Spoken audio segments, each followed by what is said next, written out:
이렇게 순위 매기는 걸 굉장히 좋아합니다. 누가 첫째고, 그 다음은 누구고, 그 다음은 누구고, 영어로 얘기하면 랭크죠. 예. 이런 계급같이 이렇게 정하는 것을 굉장히 좋아하죠. 특별히 우리 한국의 그 유교문화권에서 자란 한국 사람들 더더욱 그렇습니다. 예. 이렇게 첫째, 예. 둘째, 2등, 3등, 뭐 꼴찌, 맨 마지막. 세상 사회나 세상 공동체에서 그렇게 뭐 하는 건 이해가 되겠는데, 교회 안에서 자꾸만 그렇게 하려는 경향이 있습니다. 예. 사실 직분상 주어진 호칭임에도 불구하고 목사가 제일 위, 그 다음 뭐 장로, 그 다음 뭐 권사, 그 다음 안수집사, 뭐 서리집사, 그 다음 평신도, 뭐 이런 식으로 계급화해서 생각하는 경향이 참 많습니다. 뿐만 아니라 또 같은 그런 직함인데도 불구하고 누가 더 낫다, 누가 더 못하다 평가를 하면서 오늘 본문에 판단이라는 말을 사용하는데 이렇게 좋다 안 좋다, 더 훌륭하다 더 못하다 이런 식으로 판단하기를 좋아하는 것이 사람들.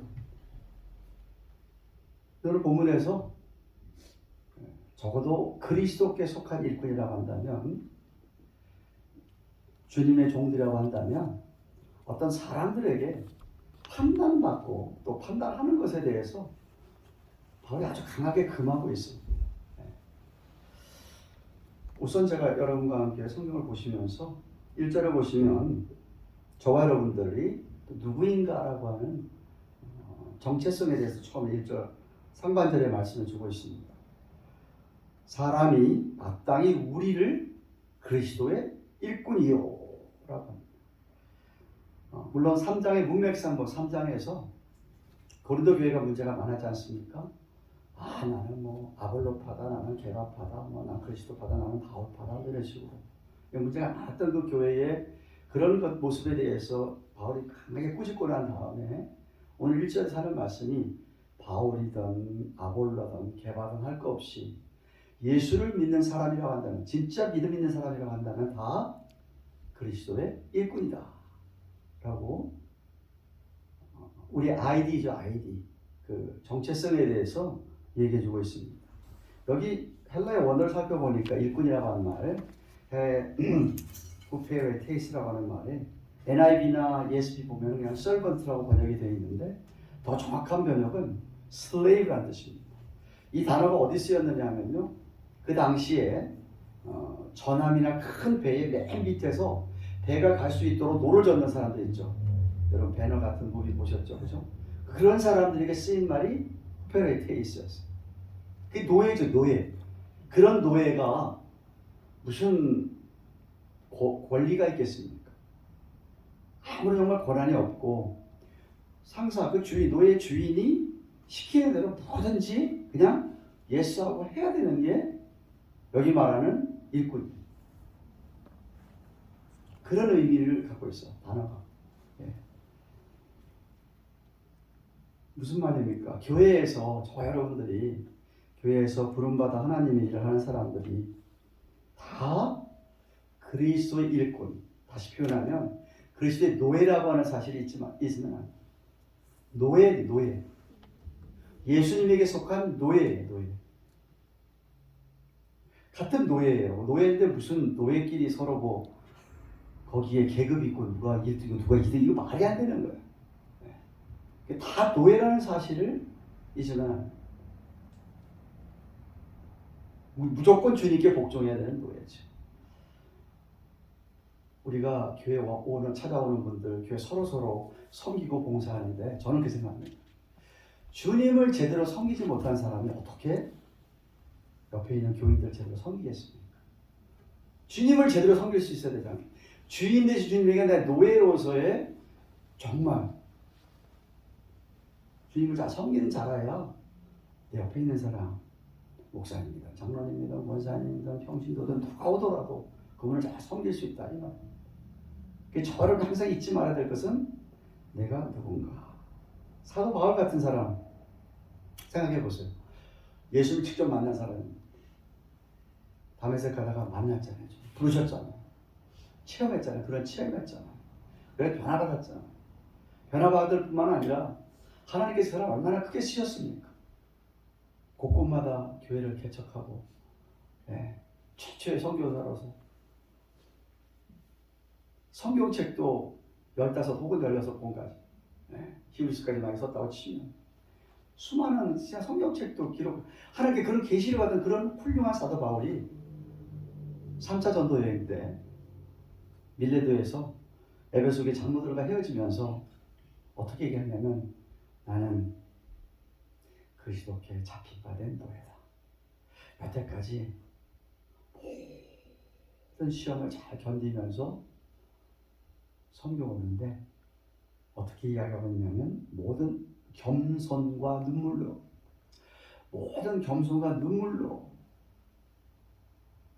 사도행전 20장 19절입니다. 모든 겸손과 눈물로 여러 가지 시험을 참고 이기면서 주님을 섬겼다라고 그들에게 그렇게 고백을 합니다. 세상에 부활하신 주님을 목격하고 정말 웬만한 사람 같으면 어깨 힘겨들 그런 사람이 나는 그리스도의 노예로서 그저 늘 겸손하게 눈물로써 여러 가지 시험을 잘 참고 여기까지 왔다. 그렇게 바울이 고백을 합니다. 여러분 다 노예인데 같은 노예가 다른 노예에게 대접받을 생각도 곤란하잖아요. 대접할 생각도 그렇지만 저 여러분이 다 주님의 노예다라는 사실을 한시도 잊으시면 안 됩니다.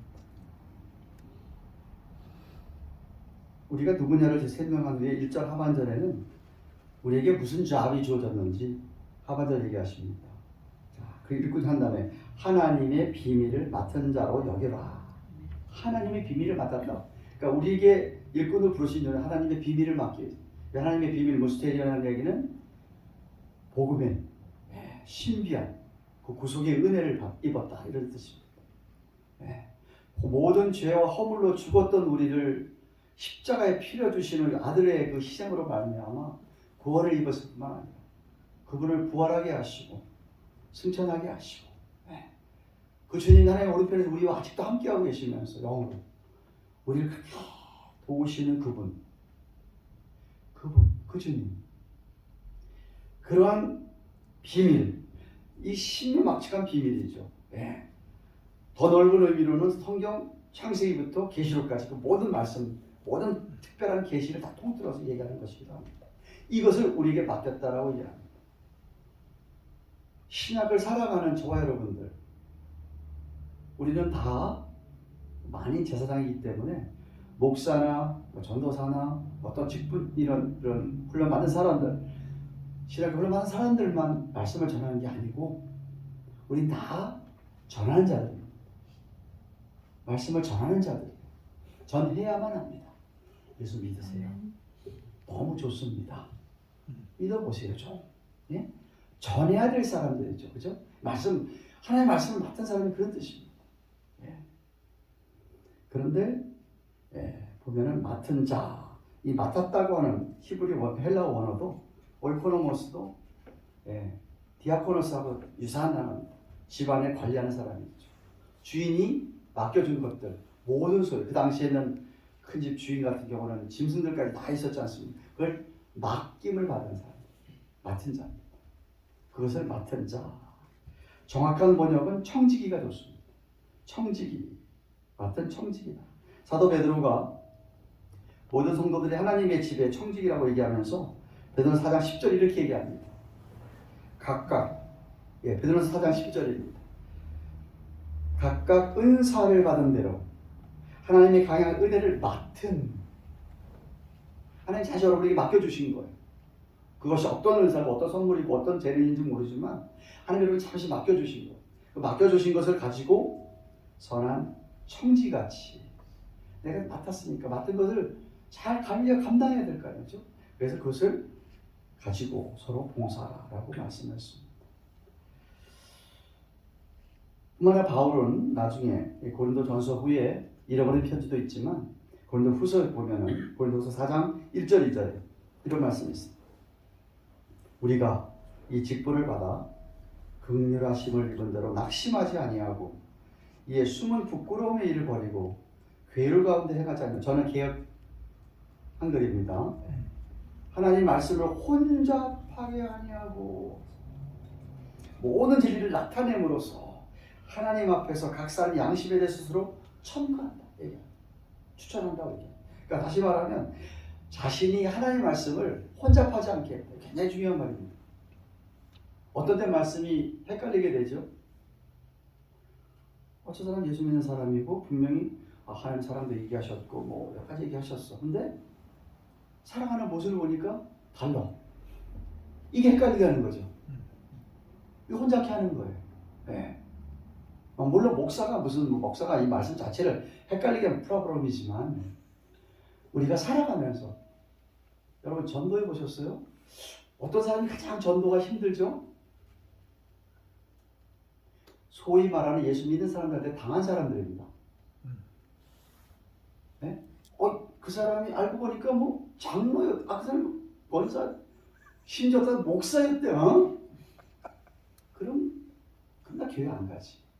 그게 제일 힘들어요. 그 사람들 전도하기가. 저와 여러분이 사실 교회 생활보다 더 중요한 게 바깥에서 신앙생활이죠. 사람들이 여러분이 믿고 있는 예수님을, 여기 알고 있는 말씀을 어떻게 드러낸다는 거죠. 어떻게 드러내는 거죠. 그거 하지 말라는 거, 혼잡케 하지 않았다는 거. 성경 말씀은 어떤 사람의 개인적인 사상이나 그 사람의 생각을 증명하는 그런 책이 아니죠. 하나님의 진리가 담긴 보물 창고죠. 그 진리를 우리가 수없이 듣고 읽고 묵상하고 해서 내 것으로 만들었으면 진리가 우리의 삶에서 나타나야죠. 그렇죠? 드러나지 않으면 오늘 이야기하는 맡은 자로서의 일꾼으로서의 자격이 없는 거. 안 하고 있는 거죠. 안 하고 있는 거. 바울은 자기 영적인 아들 디모데에게도 이렇게 권합니다. 디모데후서 2장 15절. 네가 하나님의 말씀을 옳게 분별하며 부끄러울 것이 없는 일꾼으로 인정된 자로서 자신을 하나님 앞에 드리기를 힘쓰라. 부끄러움없는 일꾼.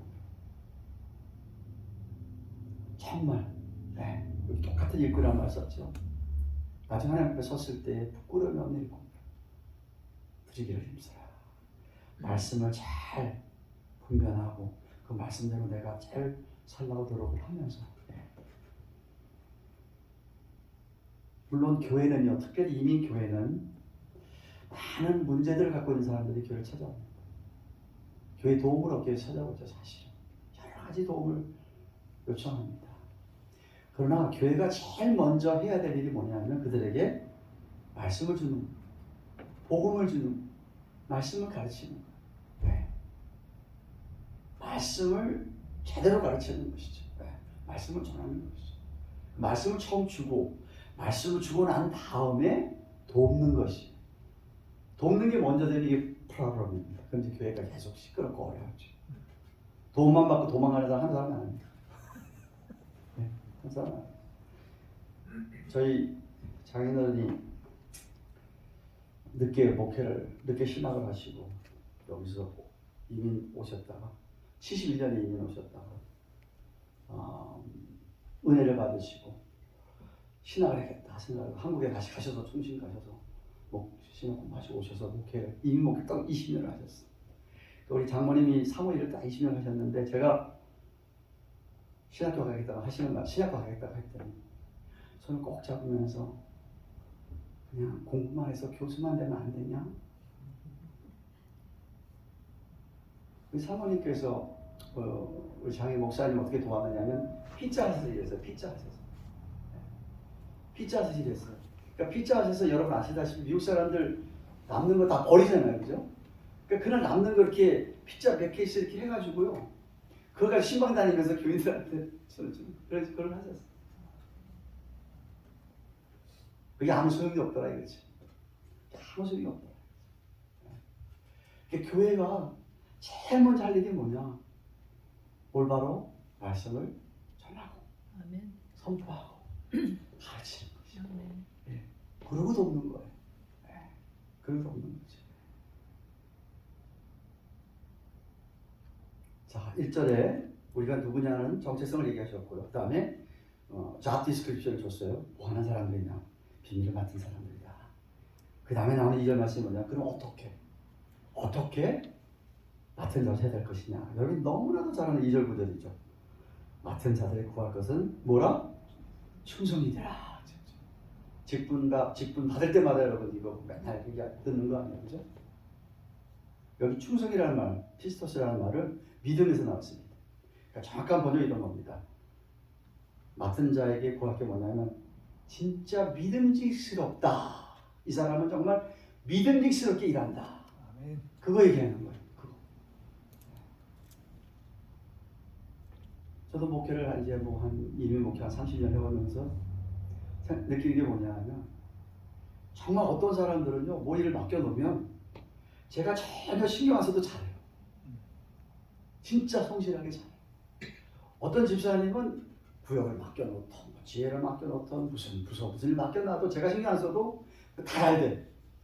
진짜 신실하게. 그러고 있는 애는 어떤 분은 맡겨놓고 엄청 신경 써요.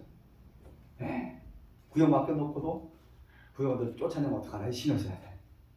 어떤 사람은 진짜 잘 신실하게 여기 믿음직스럽게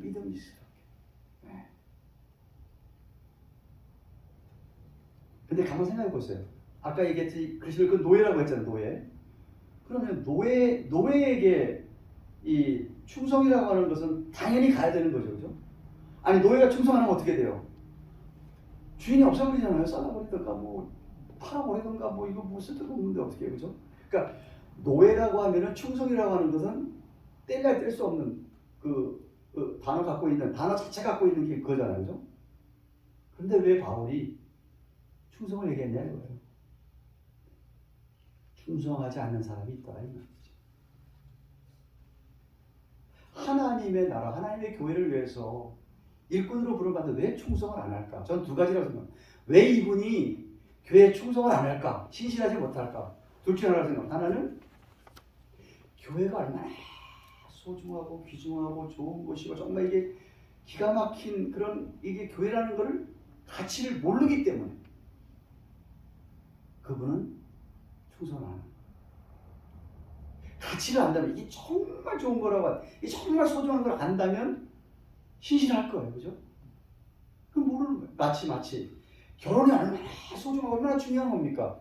결혼이라고 하는 건 이건 뭐 진짜 굉장한 거잖아요. 근데 결혼의 소중한 가치를 잘 모르기 때문에 너무나 쉽게 깨어지고 이혼하게 하는 생각. 이게 얼마나 귀하고 얼마나 소중한 거면 그렇게 사랑해야 되고 지켜야 되고 이거를 내가 해야 돼. 이거 알면 무슨 이혼인가라고 헤어질 생각을 하겠습니까? 그러니까 교회가 그렇게 좋은 곳인지 하나님이 정말 얼마나 소중히 이거 모르기 때문에 너무나 쉽게 교회를 떠나가. 너무나 쉽게 교회를 힘들게 해. 어렵게 해.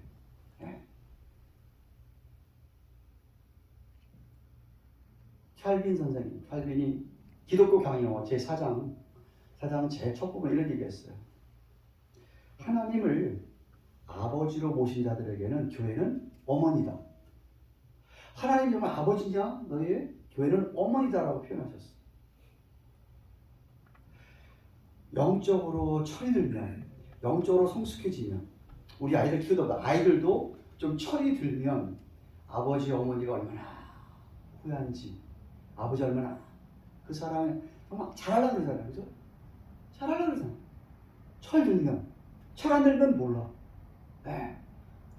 힘들게만 해. 철 안 들면. 근데 철 들면 그것처럼 영적으로 철들면, 영적으로 철든 신자들은, 교인들은 정말 교회를 소중하게 여깁니다. 어머니인데 세상에 어머니를 그렇게 생각하면 말이 안 되잖아. 어머니 마음을 막 그렇게 칼로 찌잖아? 말이 안 되잖아. 교회가 그렇게 소중한지 모르기 때문에 풍성하지 않지 않나. 얼마나 소중한데. 얼마나 소중하면 예수님이 자기 피값을 지불하고 교회를 샀다고 그랬어요. 얼마나 소중하면 자기 생명을 내놓고 교회를 샀다고 얘기하지 않았어요.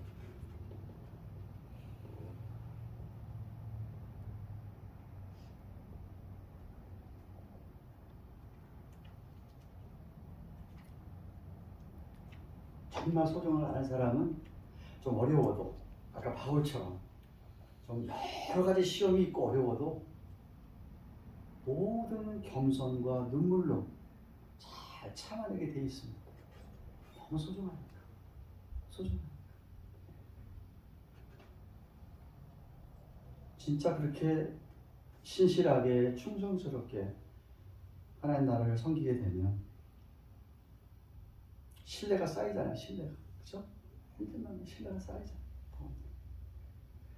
그래서 주인에게 인정을 받을 뿐만 아니라 사실 그런 분들은 같은 교인들도 다 인정합니다. 다 인정하게 되겠죠.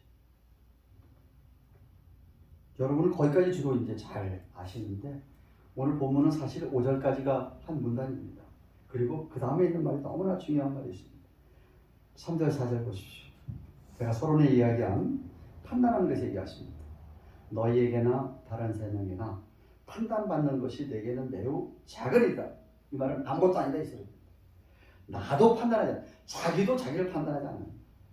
내가 자체가 아무것도 깨닫지 못하나 그러나 이것 때문에 뭐 의롭다함을 얻는 건 아니다. 다만 나를 판단하시는 주시니라.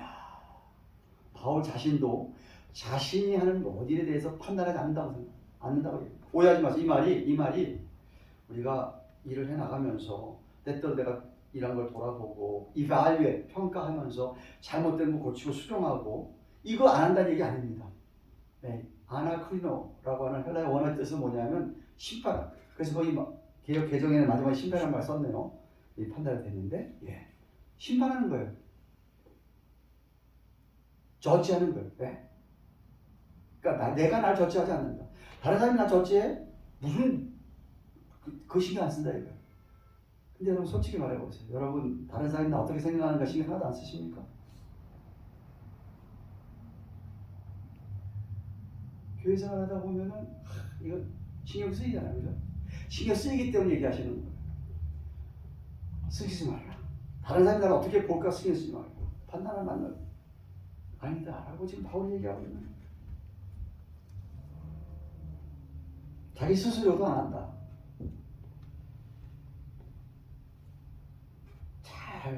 이거 잘 생각하셔야 됩니다. 다른 사람이 나에게 좀 네게티브하게 크리티사이즈하고 그렇게 판단하고 저지하는 것에 대해서 내가 신경을 안 쓴다. 성경이 그거보다 중요한 게 하나님 나를 어떻게 판단하겠다 중요하니까 신경 안 쓴다고 얘기하잖아요. 또 the other side는 뭐냐면 다른 사람이 나를 칭찬하거나 뭐 얘기해 그것도 내가 신경 안 쓴다. 사람이 나를 뭐 그렇게 네게티브하게 크리티사이즈 하든지 부정적으로 나를 좋게 이해하든지 그거는 별로 관계하지 않는다 해서 나한테 중요한 건 뭐다? 주님이 나를 어떻게 판단하나 그 말씀입니다. 4절하고 하면서 나를 판단하시는 누구다? 주님이시다. 주님이 나를 어떻게 판단하는 게 제일 중요한 것이지 사람들이 판단하는 데 신경 안 쓴다라고 이 말씀하고 있습니다. 저 여러분은 항상 하나님이 나를 어떻게 생각하실까? 하나님이 나 이걸 인정해 주실까?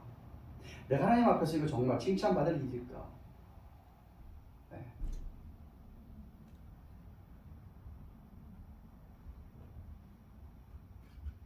제가 제일 주의하는 게 있습니다. 그동안도 쭉 목회 그때까지 해오면서 그래도 주위 사람들에게 지역사회에서 욕먹을 얘기는 안 해요. 욕먹을 얘기는 제가 안 한 것 같아요. 그런데 2, 3년 남았습니다. 근데 하나님께 기도하는 게 뭡니다. 그걸 잘 맡겨주십시오. 이러다가 또 어떻게 돼가지고 나 욕먹으면 어떡합니까 하나님. 하나님 죄송하고 우리 애들 보기도 죄송하고 이제 손자 손녀까지 있는데 정말 조심해야 되겠습니다. 제가 제 자신을 자꾸만 칩니다. 야, 목사 조심해야 돼. 조심해야 돼. 하나님 판단의 기준이 뭡니까?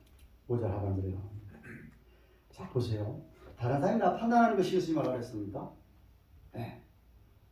주님만이 나를 판단을 신경 써야 돼. 주님이 어떻게 판단하는가를 이렇게 말씀하십니다. 그가 어두움에 감춘 것들을 드러내고, 사람들 잘 모릅니다. 감춰진 겁니다. 드러내고 마음의 뜻을 나타내시리니 그때에 각 사람에게 하나님께서 받는 칭찬이 있겠다. 3장 같이 보셔야 됩니다. 3장에 보시면은 사람이 이 세상에서 우리 신앙생활하는 건 나무로 쌓는 거라고 이해하십니다. 어떤 사람은 풀이나 짚이나 풀 이런 없어질 것들, 금방 뜨거운 바람 불고 그러면 없어질 것들, 또 어떤 사람은 금이나 은이나 보석으로 쌓는다고 이해합니다. 저와 여러분이 하나님 앞에 가식적으로, 위선적으로 쌓아놓은 것들은요, 싹 사라져요. 주님이 다 보고 계시죠. 목사 속일 수 있습니다. 얼마든지 목사 속일 수 있습니다. 얼마든지 그 사람 속일 수 있습니다. 하나님 못 속이잖아요. 하나님 다 보고 계시잖아요. 하나님 딱 보실 때 정말, 그래서 마음의 뜻 얘기한 거예요. What is your motivation? 도대체 동기가 뭐냐 이거예요. 무슨 동기로 열심을 내느냐 이거죠. 무슨 동기로, 사실 예배도 마찬가지죠. 왜 예배 왔느냐 이거죠. 왜 교회를 섬기느냐 이거죠. 동기가 뭐냐? 동기가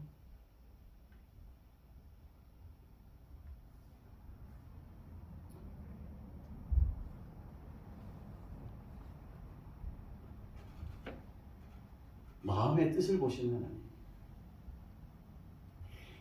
교회를 개척하고요, 한 15명쯤 모였을 때였습니다. 어느 부부가 와서 열심히 하는 거예요. 생각해 보세요. 개척교회 목사 10명밖에 안 되는데 어느 부부가 와서 막 열심히 되면은, 야, 이거 나보다 뭐 진짜 업되잖아요. 한 6개월 정도 열심히 막 하더라고요. 그때마다 제가 젊어서 이제 나이브에서 그러지, 그냥 너무 순진해가지고 좋아만 하고 있었는데, 한 6개월 지났더니 저희 집에 찾아왔어요. 목사님, 제가 좀 찾아드리고, 그럼 오십시오. 목사님, 제가요 종이 한 장 가져와서 페이퍼를, 은행에서 나랑 페이퍼 가져오거든요. 저희 집이, 제가 몰개지를 3개월치 먼저 넘어가게 생겼습니다. 집이 넘어가게 생겼대요. 도와달라는 거잖아요, 그죠? 아니, 목사 순진해가지고 도와드려야 되겠네요. 그때 당시, 그러니까 26년 전입니다. 처음으로 써줬어요. 우리 열심히 하자니까 한번 도와줘야지. 목사가 안 도와주면 됩니까? 도와줘야지. 근데 알고 보니까 나한테만 그런 게 아니라 신앙교회 다 찾아가서 그렇지 한 거예요. 야, 정말 치리감이잖아요, 그죠? 신방 가가지고 이게 대체 무슨 짓이냐고. 무슨 짓이냐. 야단 쳤더니 그 다음 주도 안 나왔지. 그리고 옆에 교회, 큰 교회 가서 한 3개월 지나니까 또 큰 교회, 그게 어느 무슨 구역장인가 뭐 목장인가 나한테 전화가 왔어. 그래서 아니냐고. 똑같이 사는 거 와서 똑같은 집. 이야. 제가 그래서 그 목장 거기는 목장 말을 쓰는데 치리감입니다. 좀 극단적인 예정도 저 사람 별로 없겠죠. 제 얘기는 무슨 얘기하는 거예요. 좀 교회가 커지면요, 벨벨 모티베이션 같은 교회가 생기지 않습니까? 자기 빈이 있으면 잘해보려고 하는 사람이 있는가 하면요, 정말. 그래서 바로 얘기하는 거예요. 마음의 뜻을 감찰하시는 거죠. 도대체 무슨 마음으로 네? 목사도 마찬가지죠. 너 왜 목회? 도대체 너 목회한 동기가 뭐냐? 네? 찬양대? 왜 찬양대 하냐 이거야. 구역장 왜 하고 있고, 왜 하나님의 나라 일을 마음의 뜻을 감찰하시는. 만약에 저와 여러분이 다른 동기가 아니라 정말 순수하게 주님 사랑하는 마음, 하나님이 너무 감사해서, 그래서 정말 주 앞에 신실하게 섬긴다고 한다면 하나님께서 큰 상을 주실 줄로 믿습니다. 아멘. 당연히 그렇게 해야 돼. 노예도 당연히 해야 되는데, 그죠? 우리 하나님께 좋으신 분이에요. 당연히 해야 되는데, 당연히 하고 나서 하나님 또 상 주신대. 복 주신대. 네, 얼마나 좋으신 하나님이죠. 얼마나 좋으신 하나님이죠. 말씀했습니다. 자, 오늘 본문에서 저와 여러분이 우선 누구냐 가르쳤습니다. 아이디를 가르쳤습니다. 우리는 그리스도의 일꾼이다. 그 일꾼은 노예다. 주님께 사로잡힌 노예다. 주어진 잡이 뭐냐?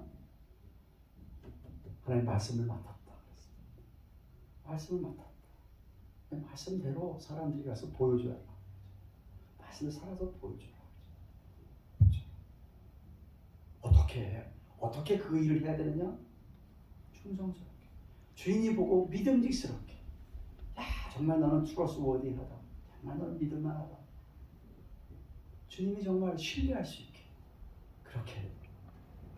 그게 충성이었고요. 그렇게 하면서 절대로 사람들이 나를, 다른 사람이 나를 어떻게 판단할까 신경 쓰지 말라고 하십니다. 그거 신경 쓰지 말라. 단 하나 신경 써라.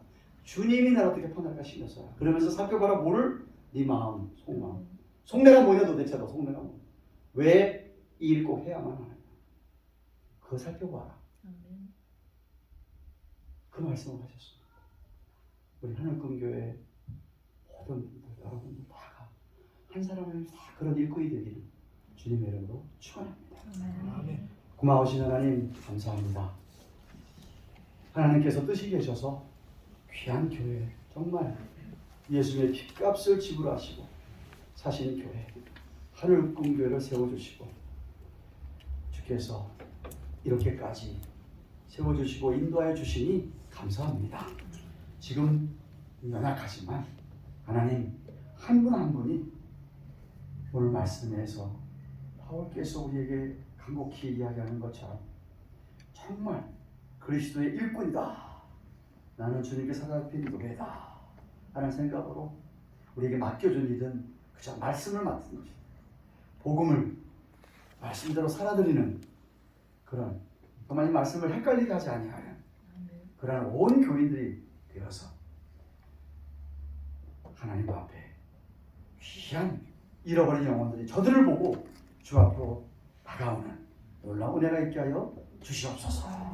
어찌하든지 주님 보시기에 믿음직스러운 정말 충성하는 한 사람 한 사람 다 되게 해주시고 그렇게 성경할 때 어떤 사람이 나에게 어떻게 판단하는 것에 대해서 정말 개의치 아니하는 주님이 나를 어떻게 보실까만 생각하고 일로 감당하고 그 대신에 정말 우리의 마음의 뜻, 우리의 속내를, 우리의 동기를 잘 살피면서 주님께 너무 감사하고 그저 사랑하는 마음으로 감당하는 모든 분들 되기를 간절히 소원하오니 성령께서 도와주시고 축복하시고 인도하여 주시옵소서. 우리 모두 다가 주님 만났을 때 칭찬이셨다 분명히 약속하셨사오니 그런 주님께 칭찬을 듣는 그런 주의 백성들 다 되게 하여 주시옵소서. 아멘. 예수님의 이름으로 기도합니다. 아멘.